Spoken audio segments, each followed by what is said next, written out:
बाड़मेर दौरे पर पूर्व केंद्रीय मंत्री कैलाश चौधरी जिला मुख्यालय में शाम 6 बजे से करेंगे जन सुनवाई।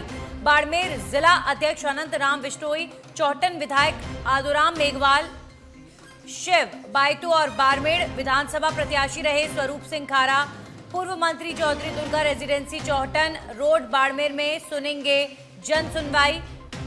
तो पूर्व केंद्रीय मंत्री कैलाश चौधरी जन सुनवाई पर रहेंगे और लोगों की परेशानियों को सुनेंगे।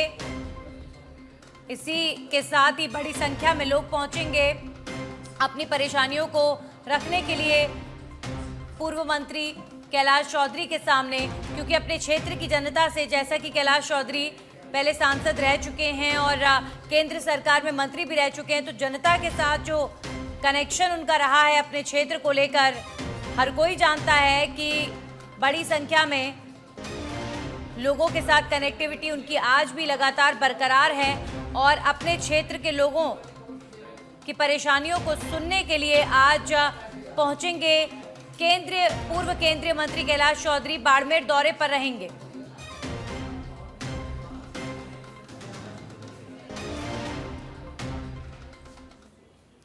और अब धौलपुर से बड़ी खबर आ रही है। समाज कल्याण विभाग में एसीबी की कार्रवाई देखने को मिली है। 2 बाबुओं पर रिश्वत लेने का आरोप लगाया गया है।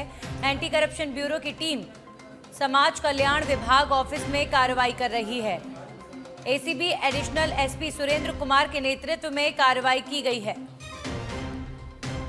तो रिश्वत लेने की शिकायत की गई थी एंटी करप्शन ब्यूरो में और इसी के तहत एंटी करप्शन ब्यूरो ने कार्रवाई की है। समाज कल्याण विभाग ऑफिस में भ्रष्टाचार के खिलाफ एंटी करप्शन ब्यूरो का एक्शन।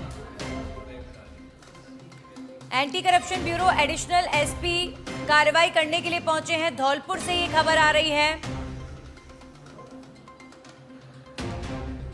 समाज कल्याण विभाग में एसीबी ने रिश्वतखोरी के खिलाफ कार्रवाई को अंजाम दिया है।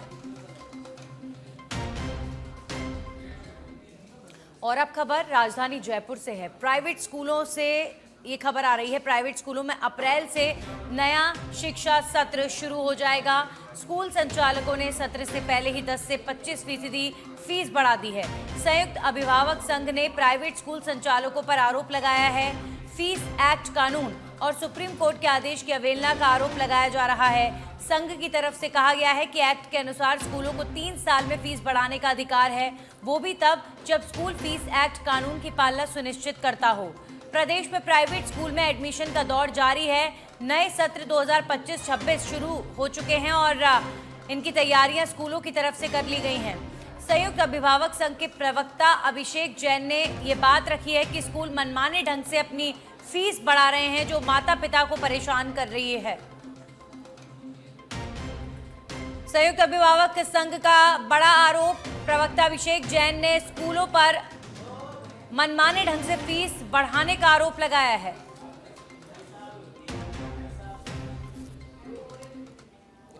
वहीं भरतपुर में मुख्यमंत्री भजनलाल शर्मा के तहत घोषित श्री कृष्ण गमन पथ के क्रियान्वयन को लेकर प्रशासनिक स्तर पर तैयारियां तेज हो गई हैं।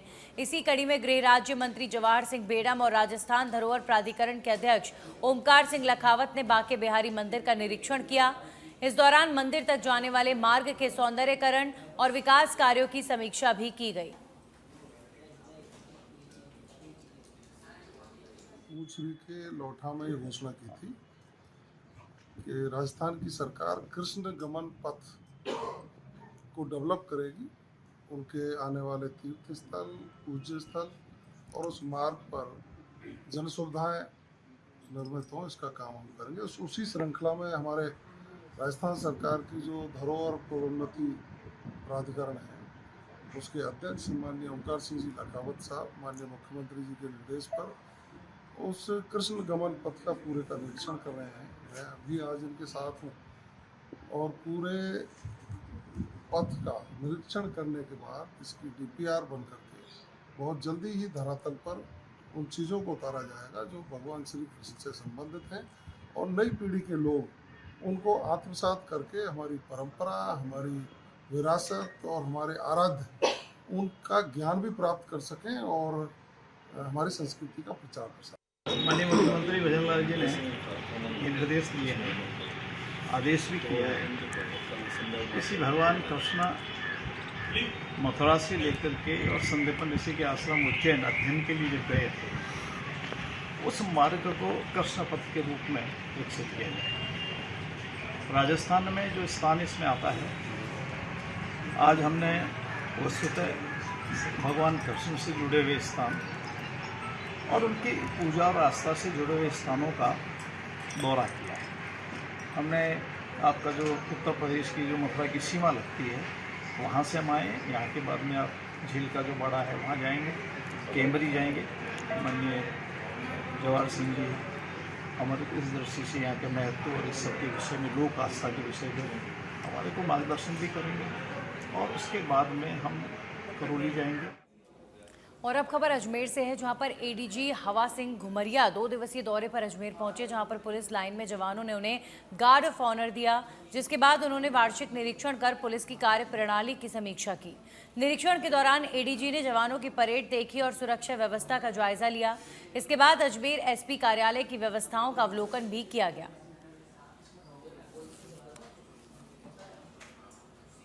टोंक में एसीबी की कार्रवाई से तहसील कार्यालय में हड़कंप मच गया है। 1000 की रिश्वत लेते वरिष्ठ सहायक विजेंद्र मीणा को एसीबी की टीम ने रंगे हाथ ट्रैप किया। वहीं विजेंद्र मीणा टोंक तहसील के रजिस्ट्रार ऑफिस में कार्यरत है। हमें कल परिवादी के माध्यम से ये सूचना मिली कि पंजीयक कार्यालय जिला टोंक में स्टाम्प वेंडर का लाइसेंस रिन्यू कराने के नाम पर रिश्वत राशि 2000 रुपये मांग के परेशान किया जा रहा है। तो परिवादी के आने के बाद उस पर परिवादी के प्रार्थना पत्र को अवलोकन करके उसका मांग का सत्यापन कराया गया। मांग का सत्यापन कराते समय आरोपी द्वारा 500 रुपये रिश्वत राशि उसने प्राप्त कर ली। 2000 की जगह 1500 रुपये में लेना तय हुआ और 1500 रुपये लेने के बाद 1500 रुपये से 500 रुपये उसी वक्त ले ली और शेष राशि आज लेने हेतु कार्यालय में परिवादी को बुलाया। तो आज परिवादी के कार्यालय में जाने के बाद आरोपी ने अपने आरोपी विजेंद्र मीणा ने वरिष्ठ सहायक हैं लोग, उन्होंने ऊपर रिकॉर्ड रूम में ले जा करके और रिश्वत राशि रिकॉर्ड के रजिस्टर में रखवा करके जांच की। हमें वहीं सिकराय कस्बे में एक सनसनीखेज मामला सामने आया है, जब पति पत्नी ने आपसी कहासुनी के बाद एक दूसरे पर चाकू से हमला कर दिया। पहले दोनों में कहासुनी हुई और फिर एक दूसरे पर चाकू से हमला कर दिया। घटना में पत्नी की मौत हो गई, वहीं पति की हालत गंभीर बताई जा रही है। सूचना मिलने के बाद मानपुर पुलिस उपाधीक्षक दीपक मीणा, थाना प्रभारी सतीश कुमार मौके पर पहुंचे।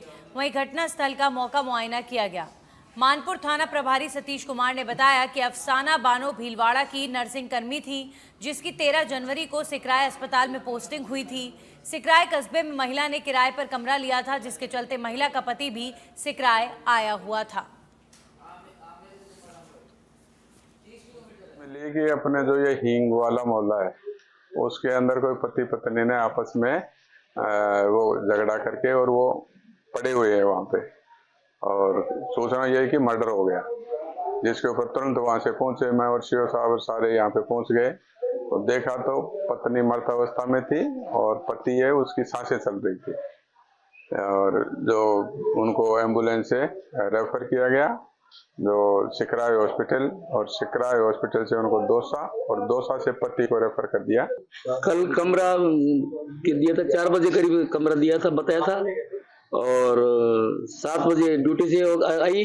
ड्यूटी से आने के बाद पता नहीं इन्होंने क्या आपस में हुए इनके, हम तो दुकान पर थे और उसका कोई पता ही नहीं चला। कोई झगड़ा की आवाज नहीं आई, कोई साउंड भीतर की तरफ, पता नहीं क्या हुआ। नहीं देखो, वैसे स्वभाव बहुत अच्छा था लड़की का, कभी कोई शिकायत नहीं थी उनकी, ड्यूटी पे टाइम पे आना जो भी है, कभी कोई वो बात नहीं थी। और हमारे संपर्क में क्या वो 3 महीने से यानी जनवरी से थी, और कभी कोई ड्यूटी से संबंधित कोई शिकायत नहीं थी। सबसे उनका मिलनसार व्यवहार था, बढ़िया थी। और कोई ऐसी तनाव में थोड़ी नहीं, कल मैं तो कोई तनाव वाली बात कुछ ऐसी। अलवर शहर में पानी की समस्या का कहर अब शुरू हो चुका है। आए दिन शहरवासी जलदाय विभाग के चक्कर लगाने को मजबूर हो रहे हैं। लोगों का आरोप है कि जलदाय विभाग के अधिकारी न काम करने को तैयार हैं, ना ही ऑफिस में मिलते हैं। स्थानीय महिला ने अधिकारियों पर आरोप लगाया कि अधिकारी अपनी सीट पर ही नहीं मिलते और अपना फोन भी स्विच ऑफ कर लेते हैं। 6 साल से पानी नहीं आ रहा। अधिकारियों से मिलते मिलते इतने परेशान हो गए, आश्वासन देते हैं और जैन हमारा फोन नहीं उठाता है। क्या करें? 20 साल से बिजली का वो बिल दे रहे हैं, पानी के बिल दे रहे हैं, कैसे काम चलेगा? अब आप आए तो अधिकारी मिले यहाँ पे? मिले, एक सब मिले थे। क्या आश्वासन दिया? कहा है सब करवाएंगे, आश्वासन देते हैं। हाँ, आश्वासन देते हैं, 1.5 हैं। और क्या करें बताओ, हम परेशान हो गए बिल्कुल। चारों तरफ पानी आ रहा है और हमारे 7 महीने से पानी से बहुत परेशान हूँ। एक्शन साहब के 8-7 चक्कर काट चुकी हूँ, आश्वासन देते हैं। जन सुनवाई में भी 2 दफा हुई है, वहाँ पे भी आश्वासन देते हैं। और मेरे यहाँ पे एक बूंद भी पानी नहीं आ रहा 8-7 महीने से। मैं बहुत परेशान हूँ। बाकी सब जगह पानी आ रहा है, मेरे यहाँ पे एक बूंद भी पानी नहीं आ रहा। मैं बहुत परेशान हूँ पानी के लिए। प्रशासन ध्यान नहीं दे रहा। आश्वासन, और ये जो प्रशासन है ये ध्यान नहीं दे रहा, सब अनसुनी करते। पहली बात तो ये स्विच ऑफ कर लेते हैं, फोन करो तो, फिर उसके बावजूद आते हैं तो मिलते नहीं है, नदारद रहते हैं, ऑफिस से ही नदारद रहते हैं, किससे बात करें। और अब खबर जोधपुर के ओसिया से है, जहां पर भारतमाला रोड पर हुआ सड़क हादसा। ट्रक की चपेट में आने से युवक ने दम तोड़ दिया। युवक वीआरसी कंपनी में पौधों को पानी पिलाने का काम करता था। मृतक कनकचंद मेघवाल पड़सला गांव का निवासी बताया जा रहा है। उप जिला अस्पताल की मोर्चरी में अभी फिलहाल मृतक के शव को रखवा दिया गया है। परिजनों और ग्रामीणों ने शव उठाने से इनकार भी कर दिया। मृतक के परिवार को मुआवजा और सरकारी नौकरी देने की मांग की जा रही है। नायब तहसीलदार समेत मतोड़ पुलिस अभी फिलहाल धरना स्थल पर पहुंची है।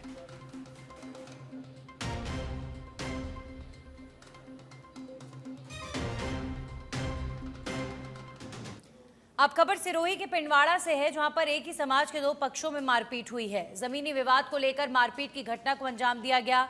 मारपीट में दोनों ही पक्ष के लोग घायल हुए हैं। 3 महिला समेत 10 लोग घायल हो गए। सभी घायलों को स्वरूपगंज अस्पताल में भर्ती कराया गया है। 4 को थोड़ा ज़्यादा उपचार की ज़रूरत है तो उन्हें सिरोही रेफर कर दिया गया है। पुलिस अभी फिलहाल मामले की जांच में जुटी हुई है।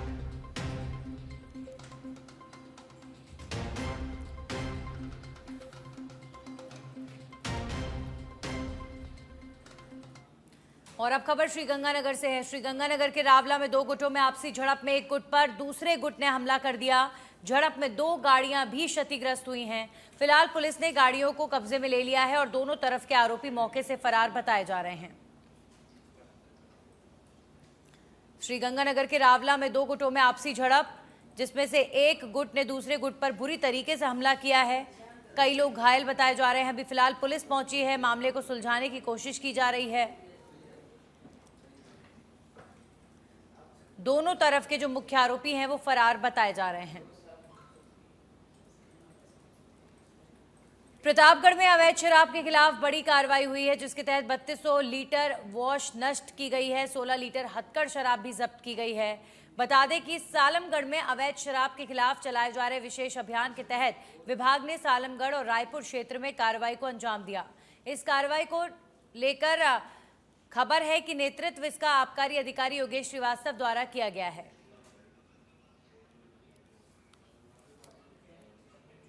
और अब खबर झुंझुनू से, जहां पर भीलवाड़ा के छात्र राजकुमार जाट की गुजरात में संदिग्ध मौत के मामले में झुंझुनू में छात्र संगठन स्टूडेंट्स फेडरेशन ऑफ इंडिया ने कलेक्ट्रेट पर प्रदर्शन किया है। छात्रों ने जिला कलेक्ट्रेट पहुंचकर अपना आक्रोश जताया और राष्ट्रपति के नाम जिला कलेक्टर को ज्ञापन सौंपा गया है। साथ ही छात्र राजकुमार जाट की मौत की निष्पक्ष जांच के लिए सीबीआई से जांच की मांग की गई है।